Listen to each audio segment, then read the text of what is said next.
Ranjith sir. நீலம் முகவரி பா ரஞ்சித் அவர்களை பேச அழைக்கிறோம்.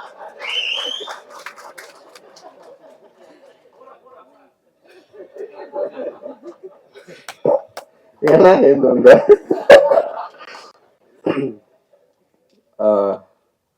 ஜெய்வேன், ரொம்ப சந்தோஷம், மகிழ்ச்சி உங்களை எல்லாரும் பாட்டில் ராதா அப்படின்ற நிகழ்வில் சந்திக்கிறதுல.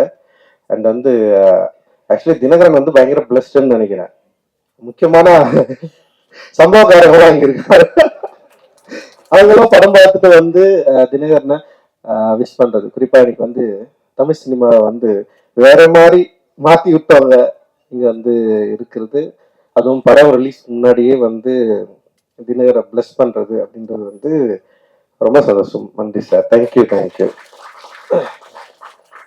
லிங்கசாமி சார், அமீர் சார், வெற்றி அண்ணா, மிஸ்கின் அண்ணா, அவங்களெல்லாம் பத்தி பேசிதான் நாங்க சினிமாக்குள்ள வந்தோம். நானு, தினர், ஜெய் இருக்கான், 3 பேருமே காலேஜ்ல படிக்கிறப்பவே வந்து எங்களுக்குள்ள வந்து இதை பத்தின நிறைய டிஸ்கஷன் இருக்கும். பருத்தி வீரனா இருக்கட்டும், எனக்கு வந்து ரன்னா இருக்கட்டும், அண்ட் வந்து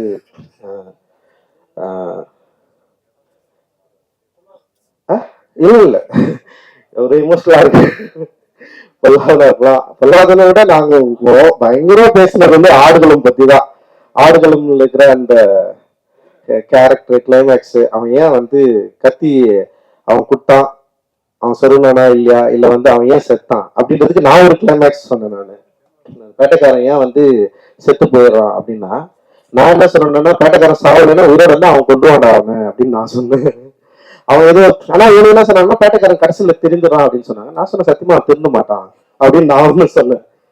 அண்ட் வந்து அஞ்சாத இருக்கட்டும், அண்ட் வந்து ஓனாய் மாட்டிக்குட்டியும் அவருடைய சினிமாக்குள்ள அந்த மனித உணர்வுக்குள்ள குறிப்பா வந்து ஒரு திருநங்கை கேரக்டரை வந்து அவர் பயன்படுத்தி அப்படி பேச வச்சார்ல, அந்த ஒரு நிமிஷம், ஒரு 2 நிமிஷம் கதை இருக்கும், ஒரு பயங்கரமா எமோட்டான நான்.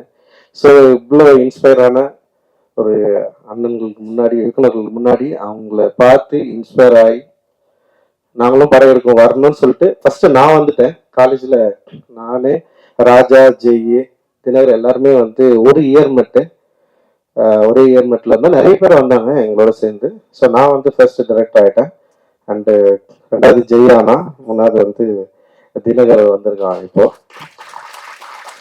அந்த ராஜா வந்து ஆர்ட் டைரக்டராக இருக்கான். ஸோ எங்களுக்கு வந்து உண்மையிலேயே இது ரொம்ப சந்தோஷமான, ரொம்ப மகிழ்ச்சியான மேடை. ஸோ நான் அவங்க 2 பேரையும் வந்து ரொம்ப கெஞ்சி கேட்டுக்கிட்டேன், படம் பண்ணாதீங்கடா, அனிமேட்டர் ஆகும்டா, அனிமேஷன் டைரக்டர் ஆகும்டா, அனிமேட் படம் பண்ணுங்கடா, இது பயங்கரமான வேர்ல்டு, அதுக்குள்ள போங்கன்னு சொல்லிட்டு நான் எவ்வளோ புஷ் பண்ணேன். ஆனால் அவங்க வந்து இல்லை தமிழ் சினிமாவில் வந்து இயக்குநர்களுக்கு தான் வந்து ஒரு ஸ்டார் அந்தஸ்து இருக்குது, அதனால அவர் வந்து ரொம்ப முடியாம வந்துட்டானுங்க. ஆனா அவங்க வந்தோடனே எனக்கு பயமாயிடுச்சு, வந்து வரணும் என்கிட்ட தான் அசிஸ்டன்ட் டைரக்டர் சார்னு சொல்லிட்டு வந்துட்டானுங்க. இப்ப நான் வந்து என்னன்னா அசிஸ்டன்ட் டைரக்டர் ஃப்ரெண்டுன்னு சொல்லிட்டு அது ஒரு இது எடுத்துக்க கூடாதுன்னு நான் கொஞ்சம் பயந்தேன். நான் ஒரு ஃப்ரெண்டுன்னு சொல்லிட்டு அவங்க உள்ள வந்து ஏற்கனவே ஒர்க் பண்ற அசிஸ்டன்ட் டைரக்டர்ஸ், கோ டைரக்டர்ஸை டிஸ்டர்ப் பண்ணக்கூடாது, அந்த மாதிரி இன்ஃபுளுன்ஸ் இவங்க பண்ணக்கூடாதுன்னு சொல்லிட்டு அவங்கள ரொம்ப அசிஸ்டன்ட் டைரக்டராகவே ட்ரீட் பண்ணல, ஃப்ரெண்டாகவே ட்ரீட் பண்ணல. அதுக்கப்புறம் கிட்டத்தட்ட ஒரு 5 வருஷம் எங்க ஃப்ரெண்ட்ஷிப்பே காணாம போயிடுச்சு. நாங்க பேசிக்கிறதே இல்லை, பேசிக்கவே மாட்டோம். பாட்டுன்னு வருவானுங்க, ஒர்க் பண்ணுவானுங்க, போவானுங்க.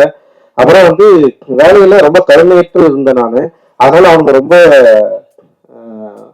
பயந்துதான் வேலை செஞ்சானுங்க. ஆனா பயங்கர எஃபோர்ட் போட்டானுங்க. நிச்சயமா என்னுடைய மற்ற உதவி இயக்குநர்கள் எந்த அளவுக்கு சிரத்தையோட என்னுடைய வெற்றிக்கு, என்னுடைய திரைப்படத்துக்கு பாடுபட்டார்களோ அதே போல வந்து பாடுபட்டவர்கள் தான் இந்த 2 பேருமே. ஸோ என்னுடைய உதவி இயக்குநர்களும் இன்னைக்கு வந்து படம் பண்ணிட்டு இருக்கிறப்ப என்னுடைய நண்பர்களா, என்னோட உதவி இயக்குநர்களா அவங்களும் இன்னைக்கு வந்து படம் பண்றாங்க, படம் பண்ண போறாங்க. அண்ட் இதை பார்க்குறப்போ வந்து உண்மையிலேயே வந்து ரொம்ப சந்தோஷமா இருக்கு. அண்ட் ஸோ அப்புறம் நீளம்ல படம் பண்றது வந்து ரொம்ப ஈஸின்னு சில பேர் யோசிக்கலாம், இந்த மாதிரி கண்டென்ட்னா நீளம்ல பண்ணிடலாம்னு சொல்லிட்டு. ஆனா கதை எடுத்து கொடுக்குறவங்களுக்கு தான் தெரியும். ஒவ்வொரு முறையும் படிச்சுட்டு கரெக்ஷன் சொல்லி டென்ஷன் வரானுங்க அவங்கள. சில பேர்லாம் வந்து இதுதான் ஃபைனல்னு சொல்லிட்டு சண்டை போடுற அளவுக்கு எல்லாம் போயிடுவானுங்க. அந்த மாதிரிதான் வந்து ஒவ்வொரு முறையும் வந்து படிச்சுட்டு இது ஒர்க் ஆகுனா ஒர்க் ஆகல, ஒர்க் ஆகுனா ஒர்க் ஆகுது. ஆனா எல்லா ஸ்கிரிப்டும் முடிஞ்ச அளவுக்கு நானே படிச்சு நானே வந்து அதுக்குள்ள ஒர்க் பண்ணுவேன். ஸோ இதில் வந்து இது வந்து ஒர்க் ஆகுது ஒர்க் ஆகலன்றது வந்து செகண்டரி. பட் ஆனால் இது மூலமா நம்ம என்ன சொல்ல வரோம், நம்ம என்ன பேசுகிறோம் சொசைட்டிக்கு. சினிமா அப்படின்றது வந்து நான் வந்து உண்மையிலேயே வந்து ஒரு என்டர்டைன்மெண்ட் மீடியமாக நான் பார்த்து உள்ளே வரல. எனக்கு அப்படி ஒரு சினிமாவுக்குள்ளும் பெரிய பரிச்சயமும் இல்லை. நான் பார்த்ததெல்லாம் வந்து நான் நேசித்த திரைப்படங்கள் எல்லாமே மனித உணர்வுகளையும் இந்த சமூகத்தின் மீதும் பெரிய அக்கறை கொண்ட திரைப்படங்கள் தான் என்னை மிகப்பெரிய பயங்கரமா என்னை பாதிச்சுது.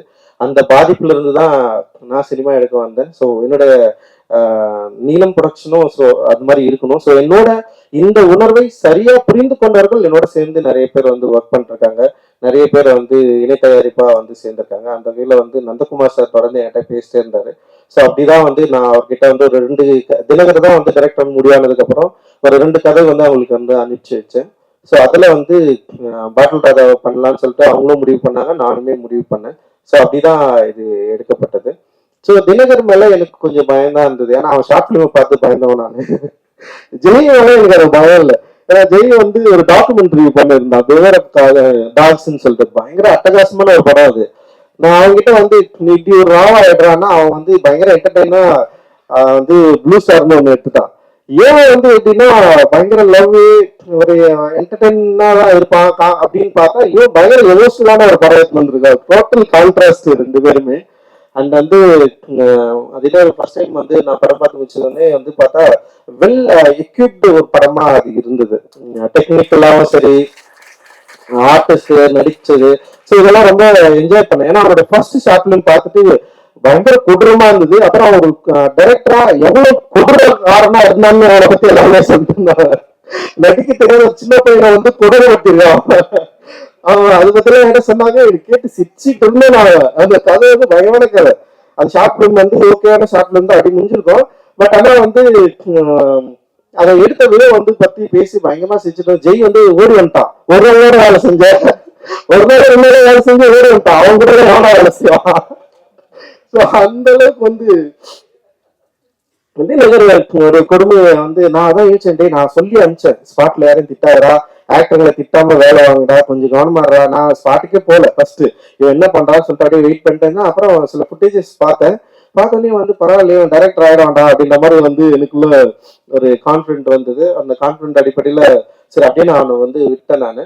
அப்புறம் பார்த்தா ஒரு பயங்கரமா அப்படி ஒரு எமோஷனலான ஒரு படத்தை வந்து கொடுத்துட்டான். அண்ட் வந்து உண்மையிலேயே எனக்கு ரொம்ப சந்தோஷமா இருந்தது.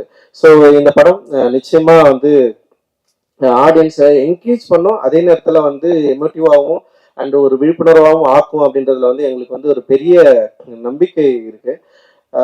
நான் வந்து 12th படிக்கிறப்போ தனியாக ஒரு நைட்டில் உட்காந்து ஒரு நாள் வந்து சூசைட் பண்ணிக்கலாம்னு யோசிச்சேன். அது என்னன்னா வந்து இதுதான், அந்த என் வீட்டில் வந்து எங்கள் அம்மா ரொம்ப கஷ்டப்பட்டே இருப்பாங்க, எப்போ பார்த்தாலும் அழுதுலே இருப்பாங்களா, அது வந்து பார்க்கவே முடியாது என்னால். ஸோ அது வந்து திடீர்னு என்னை வந்து பயங்கர ஒரு இமோஷனல் ஆகி விட்டுச்சு. அப்புறம் வந்து அந்த மாதிரி ஒரு ஏஜுக்கு போயிட்டேன். அது யாருக்குமே தெரியாது, யார்கிட்ட நான் ஷேர் பண்ணதில்லை, எங்கள் அண்ணனோட இங்கே இருக்கு. ஸோ அது வந்து எவ்வளவு கொடுமையானதுன்றத வந்து நேரடியாக நின்று அனுபவிச்சவன். ஸோ இவன் வந்து ஒரு ஸ்கிரிப்டை எடுத்து வந்து கொடுத்தவனே நான் அதை படித்து வந்து எனக்கு பயமா என்ஜாய் பண்ண. நான் இப்போ அவன் இதை எழுதுனா எப்படி, இந்த லாங்குவேஜை பிடிச்சான், எப்படி இதை பேசுறத வந்து அவன் வந்து அந்த டைலாக்ஸை எப்படி, அந்த நுவான்சஸை எப்படி வந்து பிடிச்சான். அண்ட் வந்து அதில் வந்து அஞ்சலை இருக்குதுல்ல, அஞ்சலை தான் என் அம்மா. நான் என்னுடைய ஆசையே என்னன்னா, என் அம்மா வந்து கஷ்டப்பட்ட மாதிரி என் பொண்டாட்டி கஷ்டப்படக்கூடாது, என் பிள்ளைங்க கஷ்டப்படக்கூடாது. அதுதான் நான் வந்து பயங்கரமா. ஏன்னா ஊர்ல ஒரு கொண்டாட்டம், ஒரு திருவிழானா எல்லார் வீடும் சந்தோஷமா இருக்கும். ஆனா எங்க அப்பா எங்களை பயங்கர சந்தோஷம். எங்க அப்பா மாதிரி எங்களை வளர்த்தது கிடையாது, யார் வீட்டாண்ட போய் எங்களை நிக்க வச்சது கிடையாது. சாப்பாடுக்கும் சரி, படிப்புக்கும் சரி பயங்கரமா பார்த்துப்பாரு. எங்களோட ட்ரெஸ் எல்லாம் வந்து எங்க அப்பா அவ்வளவு எங்களை பத்தி யோசிப்பாரு, கல்வி பத்தி எல்லாத்தையும் பத்தி யோசிப்பாரு. ஆனா குடின்னு வரப்போ வந்து அவர் இழந்துருவார் எங்க அப்பா. ஆனா கடைசி காலத்துல அவர் வாழணும்னு நினைச்சாரு. நான் ஒரு பொசிஷன் வந்ததுக்கு அப்புறம் இன்னும் கொஞ்ச நாள் நான் உயிரோட இருக்கணும்டா அப்படின்னு ஆசைப்பட்டாரு. பட் அவருடைய லிவர் ஃபெயிலியர்ல தான் அப்பா வந்து இறந்துட்டாரு. அது ஆக்சுவலி வந்து ஒரு 6 months டைம் கொடுத்தாங்க, பார்த்தா 1 வீக்லயே வந்து இறந்துட்டாரு. ஸோ அது ரொம்ப ஒரு கவலையான ஒரு விஷயமா எனக்கு இருந்தது. ஆனால் தெரியல, நான் அந்த டைம்ல எங்க வீட்டில் வந்து ஒரு ஜிம் மாதிரி செஞ்சு வச்சிருந்தோம். இந்த இடத்துல உட்காந்து ஒரு இருட்டில் வந்து நான் தனியாக உட்காந்து யோசிச்சுட்டு இருந்தேன். பட் ஆனால் அதுக்கப்புறம் வந்து நான் எப்படி அதுலேருந்து மீண்டு வந்தேன்னு எனக்கு தெரியல. வெறும் அந்த நிமிஷம் மட்டும் எனக்கு ஞாபகம் இருக்கு. ஸோ அதுக்கப்புறம் நான் பொதுவாக எங்கள் வீட்டில் அதிகமாக இல்லை. எங்கள் அப்பாவுடைய ஸோ இந்த மாதிரியான பிரச்சனைகள் அதிகமாக ஹேண்டில் பண்ணது வந்து எங்கள் அம்மா, எங்கள் அண்ணன், என் தம்பி இவங்க தான் வந்து பயங்கரமாக அதுக்குள்ளே இருந்தாங்க. நான் வந்து பொதுவாக வீட்டிலேயே இருக்க மாட்டேன், வெளியிலேயே தான் இருந்தேன் நான் படித்ததுலேருந்து எல்லாமே. ஸோ அதனால் வந்து ஓரளவுக்கு நான் தச்சு தான் இருந்தேன் நான். பட் ஆனால் வந்து அந்த எமோஷனை என்னால் படிக்க முடிஞ்சுது. நாட் ஒன்லி என்னோட அப்பா, தினரோட அப்பா கூட சொல்லலாம். லைக் நிறைய நிறைய பேரை நாங்கள் அப்படியே கிட்ட இருந்து பார்த்துருக்குறோம். அண்ட் வந்து இது குடி நோயின்றது வந்து அண்டர்ஸ்டாண்ட் பண்ணுறதுக்கே வந்து ரொம்ப நாள் ஆச்சு. குடிகாரங்களை பார்த்தா நமக்கு வந்து கோவம் வரும், ஏன் இப்படி பண்றாங்க, ஏன் அப்படி பண்றாங்கன்னா அப்படி கிடையாது. அது ஒரு நோய், ஒரு ஹேபிட்டா மாறி வந்து அவங்க வந்து அவங்கள இழந்து அவங்க எப்படி வந்து ரியாக்ட் பண்றாங்கன்றத வந்து சம்டைம்ஸ் வந்து நம்ம அதை அண்டர்ஸ்டாண்ட் பண்ணிக்கிறதுக்கே ரொம்ப டைம் எடுக்கும். ஸோ அப்படிதான். ஸோ அப்படி ஒரு படத்தை நம்ம எடுக்கிறோம், அப்படி ஒரு படத்தை வந்து நம்ம வந்து ஹேண்டில் பண்றோம், இது கரெக்டாக கொண்டு போய் சேர்க்கணும் அப்படின்ற ஒரு பயம் இருந்தது. ஆனால் இன்னைக்கு தேதியில வந்து சின்ன படங்களை கொண்டு வந்து தியேட்டர்ல சேர்க்கறது வந்து மிகப்பெரிய சவாலா இருக்கு. அண்ட் ஓடிடிலையும் வந்து இந்த படத்தை வந்து விற்கிறதுங்களும் வந்து பயங்கர சவாலான ஒரு இடத்த நோக்கி நகர்ந்துருக்கு. அந்த தியேட்டர் ரிலீஸை வந்து உண்மையிலேயே நினச்சி பார்க்குறப்பவே வந்து ரொம்ப பயமா இருக்காது. இத்தனை திரைப்படங்களை தயாரிச்ச நீலம் ப்ரொடக்ஷன் அண்ட் வந்து ஒரு இயக்குனராக பரவலாக தெரிந்திருக்கிற என்கிட்ட இருந்து கூட ஒரு படத்தை வந்து ரொம்ப இலகுவா ஒரு படத்தை வந்து ரிலீஸ் பண்றது அப்படின்றது ஒரு பெரிய சேலஞ்சிங் வந்து கிரியேட் பண்ணியிருக்கு. ஆனா வந்து இந்த சேலஞ்சோட நாங்க பயப்படல. சரி, ஓகே, இப்படி ஒரு சேலஞ்ச் இருக்கு, அதனால வந்து நம்ம வந்து ஒரு வணிக ரீதியாவோ இல்லை வந்து அப்படி ஒரு படங்கள் எடுக்கக்கூடாதுன்னு நான் சொல்ல, எனக்கு அதுக்கு எதிரானவன் கிடையாது. பட் ஆனால் வந்து அப்படி ஒரு திரைப்படங்கள் எடுக்கிறதுக்கான ஒரு வாய்ப்புகள் இருந்துமே ரொம்ப ஸ்ட்ரிக்டா சில ரூல்ஸை டிசைட் பண்ணி சில லிமிடேஷனை கிரியேட் பண்ணி இப்படி ஒரு திரைப்படங்கள் தான் எடுக்கணும், இப்படிதான் இருக்கணும், என்ன சவாலா இருந்தாலும். இப்போ என்னுடைய எல்லா திரைப்படங்களும் வந்து வெற்றி தோல்வியை மீறி ஆடியன்ஸ் இதை எப்படி அக்செப்ட் பண்றாங்கன்னா நாங்க பார்த்துட்டே இருக்கிறோம். இதோட வெற்றியோட ரேஷியோ வந்து எப்படின்னா ஒவ்வொரு படத்துக்கும் மாறுபடும். எல்லா படங்களுமே வந்து லாபகரமான படங்களா அப்படின்னா வந்து அதுல சில கேள்விகள் இருக்கு. ஆனா எல்லா படங்களும் தோல்வி படமாலாம் இல்லை. அது எந்த வகையிலன்னா வணிக ரீதியா நாங்கள் வந்து லாபம் ஈட்டாமல் போயிருக்கலாம். ஆனா அந்த படம் உருவாக்கின விவாதங்கள், அந்த படம் வந்து ஏற்படுத்திருக்கிற தாக்கம், அந்த படம் ஏற்படுத்திருக்கிற விழிப்புணர்வு இருக்குல்ல, அப்புறம் அந்த படம் இன்ஃபுளுன்ஸ் பண்ணது இதுக்கப்புறம் வர நிறைய ரைட்டர்ஸ் ஆக்டர்ஸை இன்ஃப்ளூயன்ஸ் பண்ணதில்ல. ஸோ அந்த மாதிரியான ஒரு ஆர்ட் ஒர்க்கை நம்ம தொடர்ந்து குத்துட்டே இருக்கிறோம் அப்படின்ற ஒரு பலம் இருக்குல்ல, அதுதான் வந்து என்ன பண்ணுதுன்னா ஒரு அட்ரினலின் மாதிரி வந்து புஷ் பண்ணிட்டே இருக்கு, நம்ம தொடர்ந்து பண்ணிட்டே இருக்கணும். ஸோ இவ்வளோ பேர் வந்து பாராட்டணுன்னே எனக்கு வந்து பயங்கர எனர்ஜி ஆயிடுச்சு. இது வந்து நம்ம எனக்குமே வந்து சோர்ந்துடக்கூடாது அப்படின்ற மாதிரி எனக்கு தோணுது. ஸோ வந்து அதுதான் வந்து நாங்க தொடர்ந்து புஷ் பண்ணிட்டே இருக்கிறோம். அண்ட் வந்து டெஃபினட்டா என்னைக்குமே வந்து ஃபர்ஸ்ட் படத்துல இருந்தே எனக்கு வந்து மீடியாவோட சப்போர்ட் என்னைக்குமே இருந்துட்டே இருக்கு.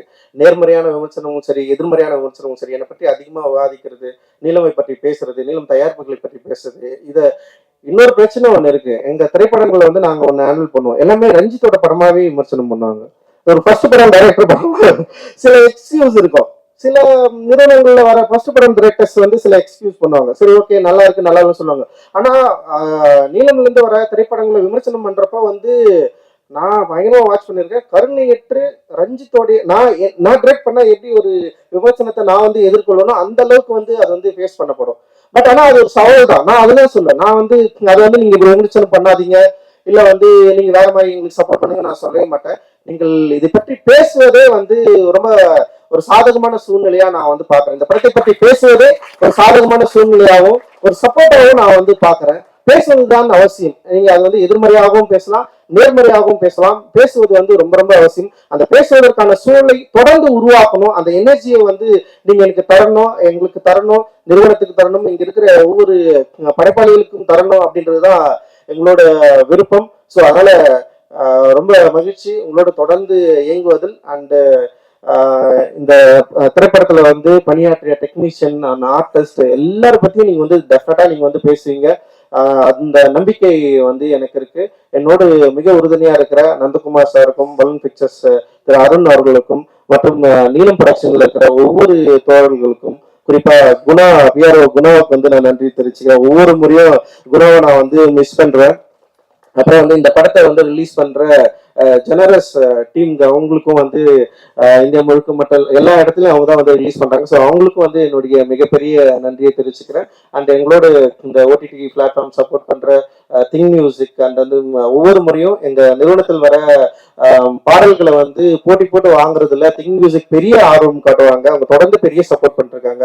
ஸோ அவங்களுக்கு வந்து என்னுடைய மிகப்பெரிய நன்றியை தெரிவிச்சுக்கிறேன். இதுல ஒர்க் பண்ண இங்க வந்திருக்கிற வாழ்த்து வந்திருக்கிற எல்லாருக்குமே என்னுடைய நன்றிகளை உரித்தாக்குறேன். ரொம்ப ரொம்ப மகிழ்ச்சி. நான் எப்பவுமே ரொம்ப யோசிப்பேன், ஏன்னா நம்ம பெரிதும் மதிக்கிறவர்களை வந்து நான் கூப்பிடுறதுக்கு வந்து ஒரு வேலைக்கான படங்களை பண்ணணும்னு நான் எப்பவுமே யோசிப்பேன். ஸோ அந்த பெரும் திருப்தி எனக்கு இருக்கு.